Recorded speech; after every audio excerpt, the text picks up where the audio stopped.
आज हमारी चर्चा का विषय है वैज्ञानिक सामाजिक अनुसंधान के प्रमुख चरण। सामाजिक अनुसंधान, जैसा आपने जाना, कि एक व्यवस्थित लेकिन जटिल प्रक्रिया है। सेकेंड वर्ल्ड वॉर के बाद सामाजिक विज्ञानों के क्षेत्र में व्यवस्थित अनुसंधान की शुरुआत हुई, लेकिन इस तरह का अनुसंधान आयोजित करना, संचालित करना आसान कार्य नहीं है। क्यों आसान नहीं है? क्योंकि एक सामाजिक अनुसंधानकर्ता, एक राजनीतिक अनुसंधानकर्ता जिन सामाजिक राजनीतिक घटनाओं का अध्ययन करता है, वो घटनाएं अपने आप में और उन घटनाओं से जुड़े जो मानवीय संबंध हैं, मानवीय व्यवहार हैं, जिनका वो अध्ययन करता है, वो भी इतने जटिल हैं, इतने अमूर्त हैं, दिखाई नहीं देते, और साथ ही इतने ज्यादा व्यक्तिनिष्ठ हैं। हर व्यक्ति किसी घटना, किसी व्यवहार की व्याख्या अपने नजरिए से करता है। ऐसी स्थिति में वैज्ञानिक ढंग से शोध कार्य संपन्न करना एक चुनौतीपूर्ण विषय है। सामाजिक विज्ञानों के क्षेत्र में बहुत कठिनाई महसूस की जाती है वैज्ञानिक प्रविधियों का प्रयोग करते हुए सामाजिक घटनाओं के विषय में, सामाजिक व्यवहारों के विषय में अनुसंधान करने में। शोध कार्य में ये जो कठिनाई आती है, इस कठिनाई को सहज बनाने के लिए शोधकर्ता शोध कार्य में क्रमिक ढंग से आगे बढ़ता है। शोध कार्य के इसी क्रम को शोध के चरण या स्तर कहते हैं। वो स्टेप बाय स्टेप अनुसंधान कार्य में आगे बढ़ता है ताकि वो वैज्ञानिक ढंग से शोध कार्य को संपन्न कर सके और ऐसे वैज्ञानिक निष्कर्षों तक पहुंच सके जिन निष्कर्षों का सत्यापन किया जा सके, परीक्षा की जा सके, पुनर्परीक्षा की जा सके और जिनके आधार पर वैज्ञानिक सिद्धांतों का निर्माण किया जा सके। हालांकि एक सामाजिक अनुसंधानकर्ता को वैज्ञानिक दृष्टि से किस क्रम में शोध कार्य का आयोजन करना चाहिए, इस विषय में विद्वानों में मतभेद है।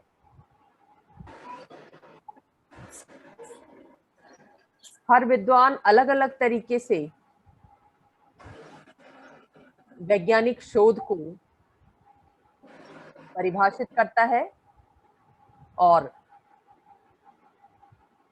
उस पर क्रमिक ढंग से आगे बढ़ने का सुझाव देता है। लेकिन कुछ ऐसे चरण हैं जिन पर सभी विद्वानों की सहमति है। आप देख रहे हैं कि कैसे ऑगस्ट कॉम्टे ने शोध के अलग चरण बताए, लुंडबर्ग ने भी सामाजिक अनुसंधान के कुछ अलग अलग चरणों की व्याख्या की। तो इन सब के विचारों को दृष्टिगत रखते हुए एक सम्मिलित रूप में वैज्ञानिक सामाजिक शोध के कुछ चरणों की व्याख्या की जा सकती है। कौन से क्रम अपनाए जाएं शोधकर्ता के द्वारा,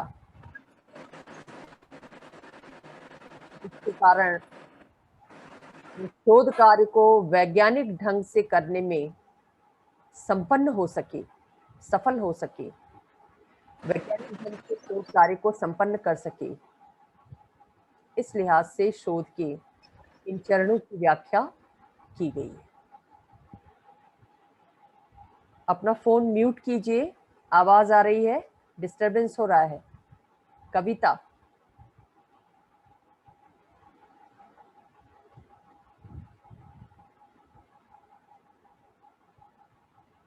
तो जब हम वैज्ञानिक सामाजिक अनुसंधान के चरणों की बात करते हैं तो सबसे पहले शोध कार्य में जो कार्य शोधकर्ता के द्वारा संपन्न किया जाता है वो होता है समस्या या विषय का चयन।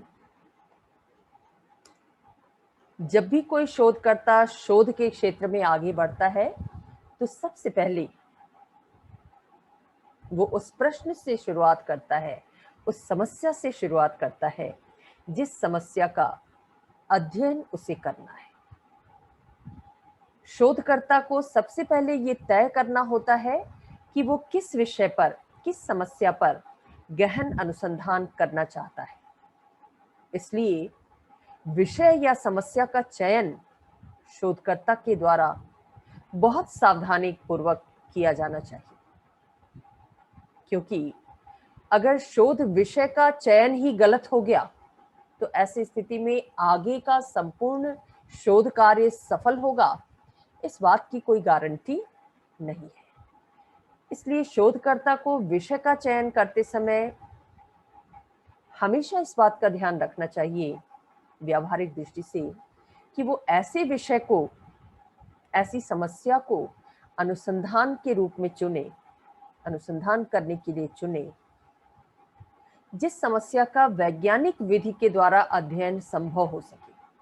उसे ध्यान में रखना चाहिए कि हमारे पास कौन सी वैज्ञानिक प्रविधियां उपलब्ध हैं जिनके माध्यम से हम उस समस्या का, उस विषय का अध्ययन कर सकते हैं या नहीं कर सकते। उस समस्या के विषय में आवश्यक तथ्यों का संकलन करने की प्रविधियां हमारे पास मौजूद हैं या नहीं मौजूद। शोध कार्य के लिए ऐसा विषय चुना जाए जो कम समय और कम खर्च में पूर्ण हो सके। और लास्टली, जिस शोध समस्या को हम चुन रहे हैं उसके विषय में अध्ययन करके हम जो निष्कर्ष निकालेंगे, क्या वो निष्कर्ष व्यावहारिक दृष्टि से उपयोगी होगा? क्या वो निष्कर्ष सिद्धांत निर्माण की दिशा में मार्ग प्रशस्त कर सकेगा? इन सारी बातों पर विचार करते हुए शोधकर्ता के द्वारा प्राथमिक रूप में समस्या का चयन करना चाहिए। जैसे यदि आप एक शोधकर्ता के रूप में अध्ययन करने जा रहे हैं, आप भारत के गौतम बुद्ध नगर के किसी गांव में रहते हैं, ग्रामीण परिवेश में पले बढ़े विद्यार्थी हैं, मध्यम वर्गीय परिवार से हैं, लेकिन आपने शोध समस्या के रूप में चुन लिया ब्रिटिश संसद की कार्य प्रक्रिया को। तो द्वितीयक सामग्री के आधार पर तो आप उसका अध्ययन कर सकते हैं, लेकिन अवलोकन, प्रश्नावली, सहभागी निरीक्षण, इन सब पद्धतियों का प्रयोग करते हुए जो वैज्ञानिक पद्धतियां मानी जाती हैं, इनके माध्यम से आप ब्रिटिश संसद का अध्ययन नहीं कर सकते, क्योंकि उसके लिए ब्रिटेन का भ्रमण करना आपके लिए जरूरी होगा और ब्रिटेन का भ्रमण करना आपके संसाधनों के लिहाज से संभव नहीं है। आपके पास इतने संसाधन नहीं है कि आप ब्रिटेन तक जा सके। ऐसी स्थिति में आपके द्वारा ब्रिटिश संसद का शोध विषय के रूप में चयन बेकार चला जाएगा। तो विषय ऐसा होना चाहिए जो व्यावहारिक दृष्टि से अध्ययन किए जाने योग्य हो। हमारे पास जितने संसाधन हैं, जितना समय है, उसके दायरे में रहते हुए हम उस समस्या का अध्ययन कर सकें और जो वैज्ञानिक प्रविधियां हमारे पास उपलब्ध हैं, उन वैज्ञानिक प्रविधियों का प्रयोग उस विषय में किया जा सके। इन सारी बातों को ध्यान में रखते हुए एक शोधकर्ता को विषय का चयन करना चाहिए कि वो किस विषय पर शोध कार्य करेगा। या दूसरे एग्जाम्पल के रूप में आप ले सकते हैं, आप समाज विज्ञान के एक सामान्य विद्यार्थी हैं, लेकिन आपने शोध विषय का चयन कर लिया भारत का के खुफिया क्रियाकलाप। स्वाभाविक है कि इस विषय पर तथ्य इकट्ठा करना वैज्ञानिक प्रविधियों से आपके लिए तुलनात्मक रूप से बहुत कठिन होगा और हो सकता है कि पूरा समय आपका उच्चाधिकारियों से संपर्क स्थापित करने, कुछ महत्वपूर्ण तथ्यों की जानकारी हासिल करने में ही व्यतीत हो जाए, क्योंकि खुफिया जानकारी कोई भी सरकार आसानी से किसी भी शोधकर्ता को उपलब्ध नहीं कराती, सामान्य नागरिक को उपलब्ध नहीं कराती। तो कहने का मतलब ये है कि जब कोई शोधकर्ता अनुसंधान कार्य करने जाता है तो सबसे पहले उसे विषय के चयन पर ध्यान रखना चाहिए और विषय ऐसा होना चाहिए जिस पर अध्ययन किया जाना उसके संसाधनों की दृष्टि से, उसकी जानकारी की दृष्टि से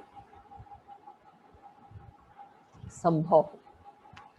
साथ ही ये भी ध्यान रखना चाहिए कि विषय का क्षेत्र बहुत व्यापक नहीं होना चाहिए। आजकल क्षेत्रीय अध्ययन किए जाते हैं, छोटे छोटे क्षेत्रों को चुना जाता है किसी विषय के, किसी समस्या के अध्ययन के, क्योंकि एक छोटे क्षेत्र से तथ्य संकलित करना तुलनात्मक दृष्टि से ज्यादा आसान होता है। और व्यापक क्षेत्र को अगर हमने चुन लिया तो ऐसी स्थिति में हो सकता है ज्यादातर समय हमारा विशाल तथ्यों को संकलित करने में ही लग जाए और तथ्यों का एक भंडार हमारे सामने आ जाए। उन तथ्यों को वर्गीकृत करना शोधकर्ता के लिए कठिन हो जाए, विश्लेषण तो बहुत दूर की बात है। इसलिए शोध विषय का चयन एक सीमित क्षेत्र को ध्यान में रखते हुए करना चाहिए। जैसे कोविड-19 के दौर में अगर आपने अपनी शोध समस्या का चयन विश्व में कोविड-19 महामारी का प्रभाव ये रख लिया तो ये विषय इतना व्यापक है कि आपके लिए तथ्य संकलित करना और उन तथ्यों को विश्लेषित करना आसान नहीं होगा। इसलिए शोधकर्ता को विषय का चयन करते समय उसके क्षेत्र को सीमित रखना चाहिए। एकॉफ जैसे विद्वान ने इस चरण पर इतना ज्यादा जोर दिया है शोध समस्या के चयन विषय पर कि उन्होंने कहा कि किसी समस्या का ठीक प्रकार से निर्धारण यानी विषय का चयन शोध समस्या का आधा समाधान है। शोधकर्ता शोध कार्य में आने वाली जितनी भी कठिनाइयां हैं उन सारी कठिनाइयों से बच जाता है अगर उसने शुरू में ही बहुत सोच विचार कर विषय का चुनाव किया है। इसलिए विषय का चुनाव प्राथमिक कार्य तो है ही, महत्वपूर्ण भी है। सबसे ज्यादा महत्वपूर्ण कार्य है शोध कार्य के अंतर्गत, वैज्ञानिक सामाजिक शोध के अंतर्गत। तो बहुत सावधानी के साथ सामाजिक शोधकर्ता को शोध विषय का चयन करना चाहिए अपने शोध कार्य के प्रारंभ में। दूसरा जो स्टेप है वैज्ञानिक शोध की दिशा में वो है प्रकल्पना या उपकल्पना का निर्माण, हाइपोथेसिस का निर्माण। ये उपकल्पना क्या है, इस पर अलग से चर्चा होगी हमारी विस्तार में। अभी केवल इतना जानिए कि उपकल्पना विषय के बारे में शोधकर्ता के द्वारा पहले ही निकाला गया निष्कर्ष है। जब शोधकर्ता अपने अध्ययन के आधार पर या अपनी कल्पना के आधार पर विषय के बारे में कुछ निष्कर्षों को पहले ही निकाल लेता है तो वो निष्कर्ष पूर्व कल्पना या उपकल्पना कहलाते हैं, पहले ही जिसकी कल्पना कर ली गई। लेकिन ये अंतिम निष्कर्ष नहीं होते, इन उपकल्पनाओं के आधार पर शोधकर्ता शोध कार्य में आगे बढ़ता है और इनका परीक्षण करता है, इनका सत्यापन करता है। वो ये जानने की कोशिश करता है तथ्यों के आधार पर कि जो निष्कर्ष उसने पहले ही निकाल लिए, जो प्राकल्पनाएं उसने पहले ही निर्मित कर ली, वो कितनी सही हैं और कितनी गलत है। लुंडबर्ग ने कहा कि प्रकल्पना एक सामयिक सामान्यीकरण है जिसकी प्रामाणिकता की परीक्षा करना शेष है। ये जरूरी नहीं है कि शोधकर्ता ने जो प्राकल्पना विषय के संबंध में बनाई है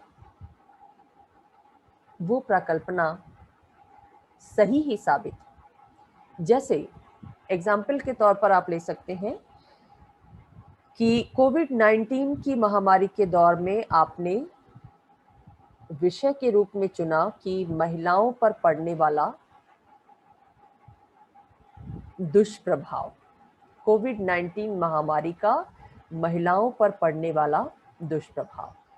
और आपने उपकल्पना निर्मित की, एक उपकल्पना ये निर्मित की कि विकासशील देशों में कोविड महामारी के दौर में महिलाओं की आर्थिक और सामाजिक स्थिति पर बुरा प्रभाव पड़ा है।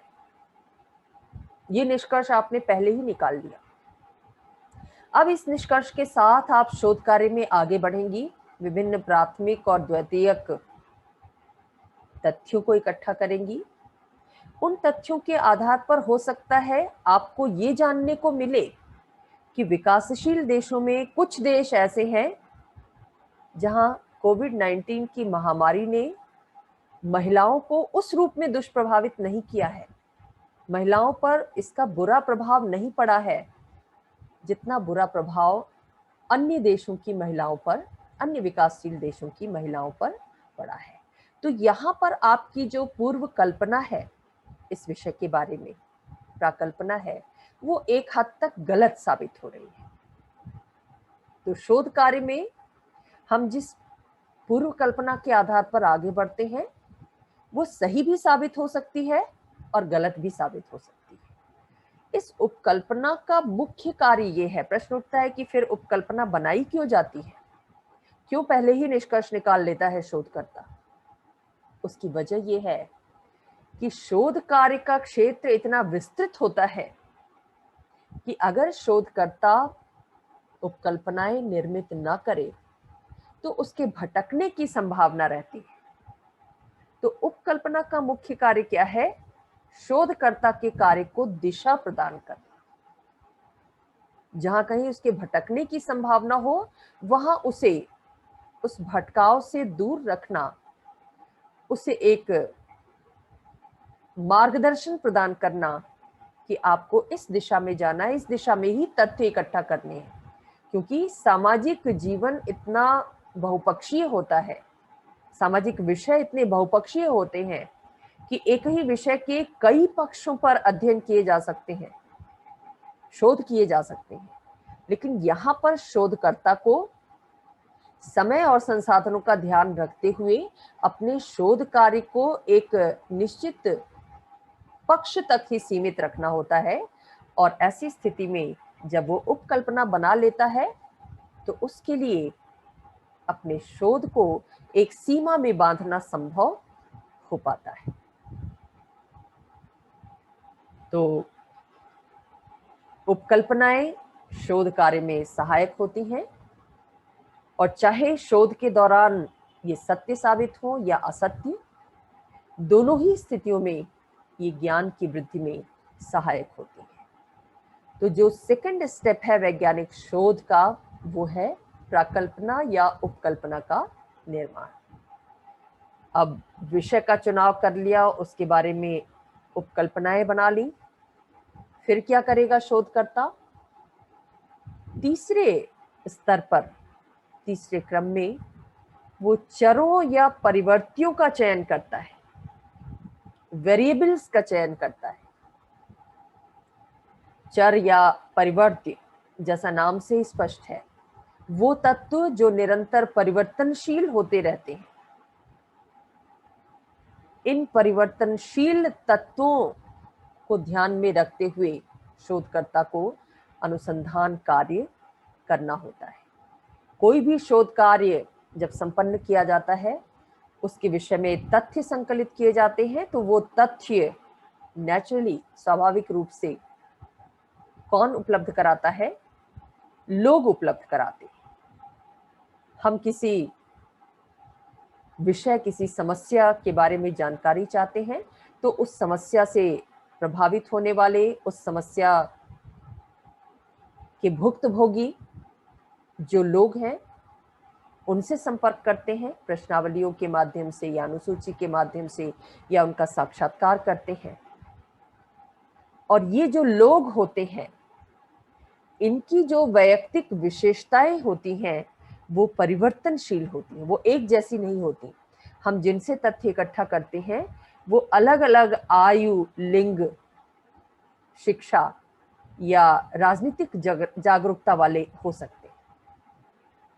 तो जनसंख्या की वो विशेषताएं जो परिवर्तित होती रहती हैं, वो परिवर्ती कहलाती हैं। और एक शोधकर्ता जब प्राकल्पना के निर्माण के बाद तथ्य संकलन की दिशा में आगे बढ़ता है, तो उसे सबसे पहले ये निर्धारित करना होता है कि वो जिन लोगों से तथ्य इकट्ठा करने जा रहा है, उनमें किन परिवर्तियों को वो शामिल करेगा।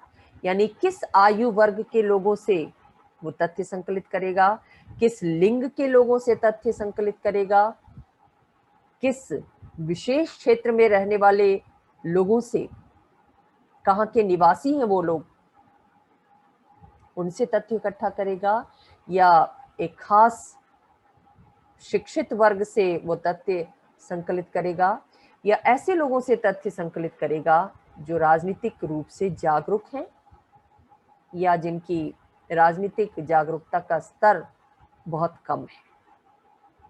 तो ये जो तत्व हैं, आयु, लिंग, निवास, व्यवसाय, शिक्षा, राजनीतिक जागरूकता, ये परिवर्त्य कहलाते हैं।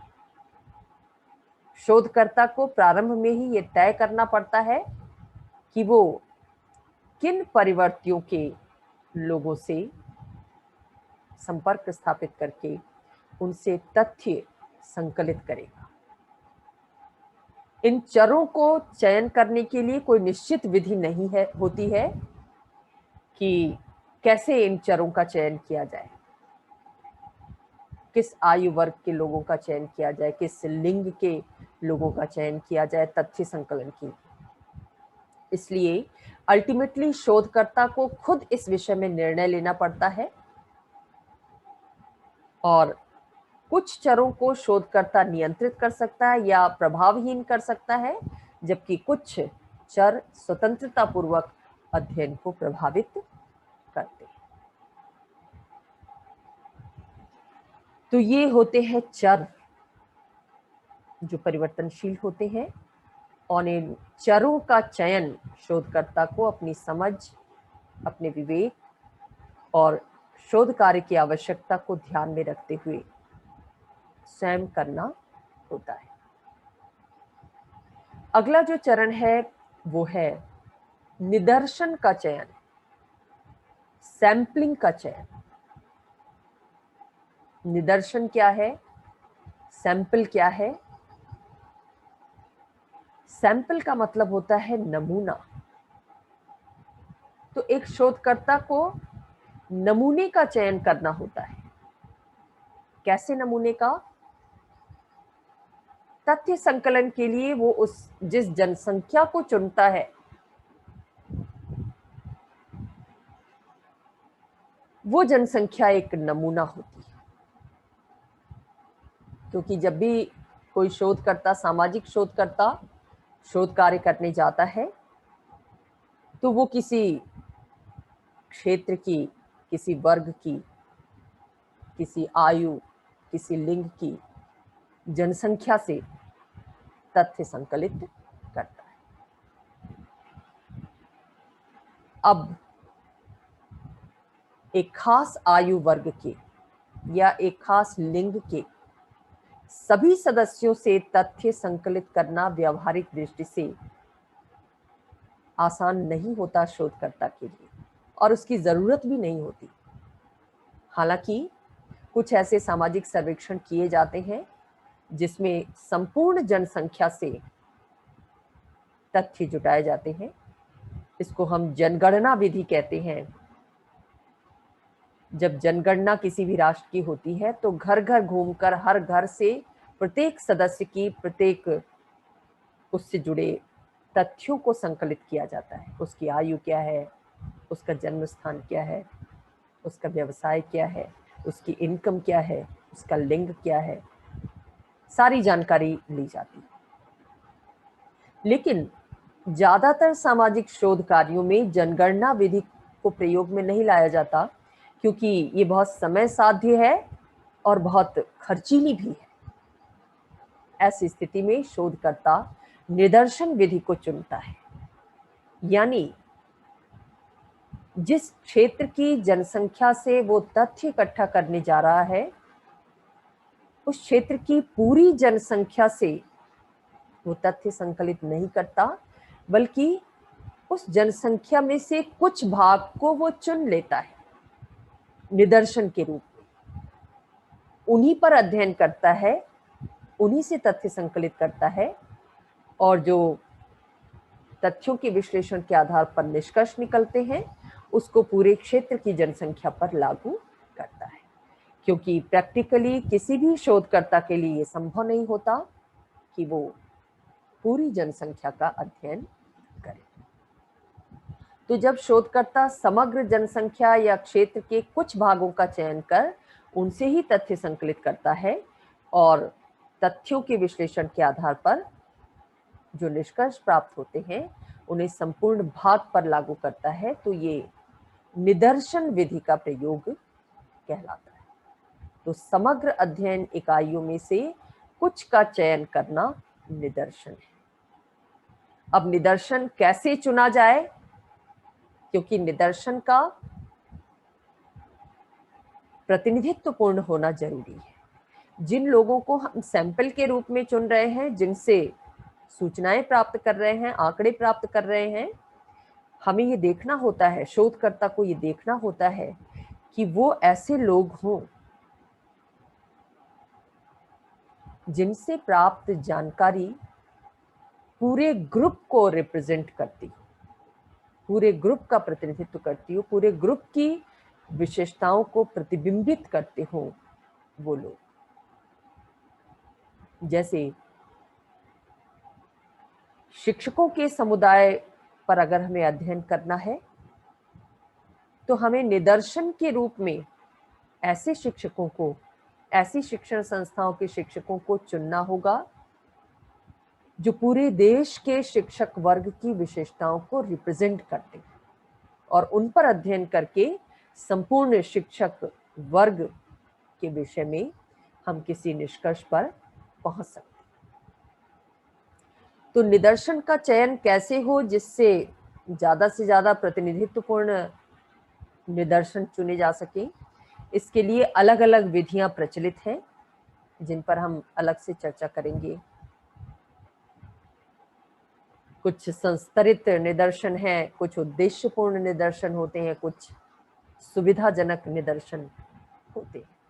तो बहुत सारी विधियां प्रचलित हैं। शोधकर्ता अपनी आवश्यकता, ज्ञान के अनुसार, संसाधनों के अनुसार निदर्शन विधियों का प्रयोग करते हुए निदर्शन का चयन करता है। शोध कार्य में, वैज्ञानिक शोध कार्य में ये एक महत्वपूर्ण चरण है। अब निदर्शन का चयन हो गया, प्राकल्पना का निर्माण हो गया, बारी आती है विषय से संबंधित वास्तविक तथ्यों के संकलन की। जनसंख्या के जिस भाग को, जिस वर्ग के लोगों को शोधकर्ता ने निदर्शन के रूप में चुना है, उन लोगों से, उन इकाइयों से वो विषय से संबंधित तथ्यों का संकलन करता है। और उसके ये तथ्य किससे संबंधित होते हैं? विषय के बारे में उसने जो उपकल्पनाएं बनाई हैं उनसे संबंधित होते हैं। वो यूं ही अनायास ही किसी भी तथ्य का संकलन नहीं करता, बल्कि जो तथ्य उसकी उपकल्पनाओं से संबंधित है, विषय से संबंधित पूर्व निष्कर्षों से संबंधित हैं, उन्हीं का वो संकलन करता है। अब तथ्य संकलन की भी बहुत सारी विधियां प्रचलित हैं, जैसे अवलोकन, साक्षात्कार, अनुसूची, व्यक्तिगत अध्ययन, अंतर्वस्तु विश्लेषण और पैनल अध्ययन। अवलोकन यानी शोधकर्ता अपने निदर्शन के मध्य व्यक्ति समूह के मध्य खुद पहुंचता है, वहां चीजों को देखता है, देखने के साथ साथ वो संबंधित लोगों के व्यवहार को दूर से भी परीक्षित करता है, उनका विश्लेषण करता है और संबंधित तथ्यों को संकलित करता है। जैसे मान लीजिए आपको गौतम बुद्ध नगर के डिस्ट्रिक्ट एडमिनिस्ट्रेशन को आपने अध्ययन इकाई के रूप में चुना, विषय के रूप में चुना, तो अवलोकन विधि के माध्यम से आप तथ्य कैसे एकत्रित करेंगे? डिस्ट्रिक्ट एडमिनिस्ट्रेशन का जो हेड ऑफिस है वहां पहुंचेंगे, वहां काम करने वाले कार्मिकों के आचरण को देखेंगे कि कैसे वो डील कर रहे हैं आने जाने वालों के साथ, क्या उनकी टेलीफोनिक वार्ता हो रही है, क्या उनका एक्शन रिएक्शन हो रहा है, या डिस्ट्रिक्ट एडमिनिस्ट्रेशन में काम से जो लोग सामान्य नागरिक जा रहे हैं उनकी क्या क्रिया प्रतिक्रिया है डिस्ट्रिक्ट एडमिनिस्ट्रेशन के बारे में, उनका प्रत्यक्ष रूप से अवलोकन करके तथ्य इकट्ठा करेंगे, उन तथ्यों को नोट डाउन कर लें, लिख लें। साक्षात्कार ये भी एक विधि है तथ्य संकलन की, जिसमें जो शोधकर्ता होता है निदर्शन के रूप में चयनित लोगों के पास पहुंचकर सीधे उनसे आमने सामने की वार्ता करता है विषय के बारे में, और जो उत्तर उनके द्वारा दिए जाते हैं, शोधकर्ता प्रश्न पूछता है और जो व्यक्ति हैं, जो निदर्शन के रूप में चयनित लोग हैं, उनके द्वारा जो उत्तर दिए जाते हैं उनको शोधकर्ता लिखित रूप प्रदान करता है। तो साक्षात्कार से उसे जो सूचनाएं प्राप्त होती हैं वो उसके लिए एक महत्वपूर्ण तथ्य बनती है। इसी तरह अनुसूची होती है। अनुसूची के अंतर्गत शोधकर्ता कुछ प्रश्नों को खुद लिखकर ले जाता है और अध्ययन क्षेत्र में जाकर लोगों से पूछता है। लोग जो आंसर देते हैं उनको आंसर को उस प्रश्न के सामने उत्तर के रूप में नोट कर लेता है। अनुसूची का प्रयोग अक्सर ऐसे लोगों से तथ्य संकलित करने में किया जाता है जो पढ़े लिखे नहीं हैं, जिनको प्रश्न पढ़ने और समझने की जानकारी नहीं है, इतनी शिक्षा उनके पास नहीं है। तो ऐसी स्थिति में शोधकर्ता खुद प्रश्नों को लिखकर ले जाता है, उनसे प्रश्न उनकी भाषा में पूछता है और उनके आंसर, उनके जो उत्तर होते हैं उनको अपनी अनुसूची में अंकित करता है। प्रश्नावली ये भी एक प्रचलित विधि है तथ्य संकलन की। प्राथमिक तथ्यों के संकलन की प्रमुख विधि है, जिसमें शोधकर्ता स्वयं विषय से संबंधित प्रश्नों को तैयार करता है। प्रश्नावली को तैयार करने का भी एक ढंग होता है कि कौन से कैसे प्रश्न सम्मिलित उसमें किए जाएं, प्रारंभिक प्रश्न क्या हो, चरों से संबंधित प्रश्न क्या हो, उसके बाद विषय से संबंधित प्रश्न कैसे हो, प्रश्न इस तरीके से न पूछे जाएं जिससे किसी की भावनाओं को चोट पहुंचे। इन बातों का ध्यान रखते हुए शोधकर्ता को प्रश्नावली निर्मित करनी होती है। प्रश्नावली में प्रश्न संख्या में इतने ज्यादा भी नहीं होने चाहिए कि उत्तर देने वाला प्रश्न पढ़ते पढ़ते ही ऊब जाए, और इतनी छोटी भी नहीं होनी चाहिए प्रश्नावली कि विषय से संबंधित सारे तथ्यों की जानकारी हासिल ना हो पाए। तो प्रश्नों का चयन करना, प्रश्नावली बनाना ये एक महत्वपूर्ण कार्य है, क्योंकि तभी अच्छी तरह से निर्मित की गई प्रश्नावली के माध्यम से ही आवश्यक और उपयोगी तथ्य संकलित किए जा सकते हैं। व्यक्तिगत अध्ययन ये भी एक प्रविधि है जिसमें अध्ययनकर्ता क्षेत्र में जाकर स्वयं नाना तरीकों से विषय से संबंधित तथ्य इकट्ठा करता है। व्यक्तिगत रूप से विषय से जुड़े निदर्शन के रूप में चयनित लोगों से संपर्क स्थापित करके उनके द्वारा जो सूचनाएं दी जाती हैं उनको तथ्यों के रूप में विश्लेषित करता है। अंतर्वस्तु विश्लेषण, जिस पर चर्चा हो चुकी है कि कैसे एक अध्ययनकर्ता जो प्राप्त सामग्री है उसका विश्लेषण अपने ज्ञान और अनुभव के आधार पर करता है। पैनल अध्ययन और वंशावली ये भी प्रविधियां हैं तथ्य संकलन की। अनुमापन प्रणाली का प्रयोग भी किया जाता है तथ्यों को संकलित करते समय कि जो तथ्य संकलित किए जा रहे हैं वो कितने सही हैं, उचित है। जो उत्तर देने वाला है वो कितने सही तथ्यों को सामने ला रहा है, इसको मापने के लिए प्रणालियों का विकास किया गया है। लेकिन इन सारी विधियों का प्रयोग करते समय शोधकर्ता को अपना दृष्टिकोण पक्षपात रहित रखना चाहिए। उसे किसी राग द्वेष के वशीभूत होकर, किसी पूर्वाग्रह के वशीभूत होकर तथ्यों को संकलित नहीं करना चाहिए, बल्कि तथ्य जिस रूप में है उसी रूप में उनका संकलन किया जाना चाहिए। नहीं तो उन तथ्यों के आधार पर जो निष्कर्ष निकाला जाएगा वो निष्कर्ष दोषपूर्ण होगा, वैज्ञानिक नहीं होगा।